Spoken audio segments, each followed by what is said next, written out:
Hi friends, எப்படி ஈஸியாக mutton நெஞ்செலும்பு soup வைக்கிறதா சொல்லித்தரப்பாரு. ரொம்பவே சிம்பிள். ஒரு மிக்ஸி ஜாரில் 6லேருந்து 8 பல் பூண்டு போட்டுக்கோங்க, 2 ஸ்பூன் ஜீரகம் போட்டுக்கோங்க, 1 ஸ்பூன் சோம்பு போட்டுக்கோங்க, 2 ஸ்பூன் மிளகு போட்டுக்கோங்க, ஒரே ஒரு மிளகா வத்தல் போட்டுக்கோங்க.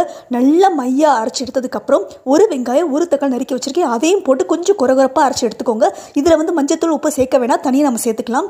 இப்போ இந்த மட்டன் நெஞ்செலும்பு நல்லா கழுவி வச்சுருக்கேன். இப்போ என்ன பண்ண போகிறோம்னா குக்கரில் அப்படியே இதை ட்ரான்ஸ்ஃபர் பண்ணிட போகிறோம். ட்ரான்ஸ்ஃபர் பண்ணிவிட்டு நம்ம அரைச்சி வச்ச மசாலாலையும் அதை கொட்டி கொஞ்சோண்டு மஞ்சத்தூள், தேவையான அளவுக்கு உப்பு போட்டு அதை நல்லா கிளறி விட்டு நம்மளுக்கு எவ்வளோ சூப் தேவையோ அந்தளவுக்கு தண்ணியை ஊற்றி விட்டுருங்க.